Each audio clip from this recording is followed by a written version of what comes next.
لطف گویائی میں تیری ہمسری ممکن نہیں، ہو تخیل کا نہ جب تک فکر کامل ہم نشیں۔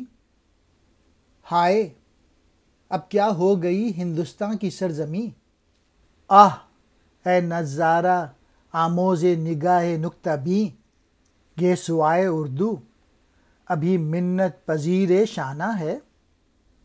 شمع یہ سودائی دل سوزی پروانہ ہے۔ علامہ اقبال غالب کی شاعری کی تعریف کرتے ہوئے کہتے ہیں، تیرے اشعار و بیان کی جو لطافت کی برابری کرنا ممکن نہیں ہے، اور جب تک جو آپ کی سوچ ہے، جو غالب کی سوچ ہے، اس کا جب تک آپ ہم نشیں نہ ہوں، افسوس ہندوستان کی جو سرزمین ہے اس کو کیا ہو گیا۔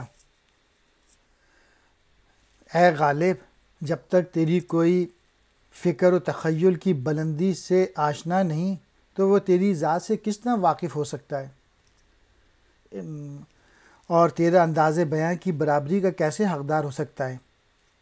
نہ جانے تیرے بعد ہندوستان کی سرزمین تخلیقی سطح پر کیوں بنجر ہو گئی، اور اب وہاں تجھ سا عظیم شاعر اور دانشور کیوں پیدا نہیں ہو رہا، حالانکہ اردو زبان ابھی نئی ہے، ابھی ترقی کے مراحل میں ہے، اور اس کے عروج کے لیے تجھ جیسا شاعر درکار ہے۔ لطف گویائی کلام کی لطافت، ہمسری کہتے ہیں برابری کرنا، تخیل کہتے ہیں خیال، فکر کامل پختہ سوچ، ہم نشیں باہم۔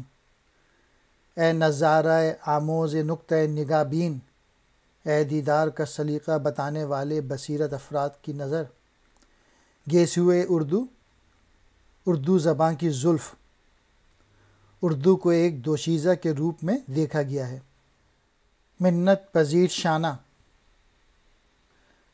کنگھی کی احسان مند، شمع یہ مراد ہے اردو زبان،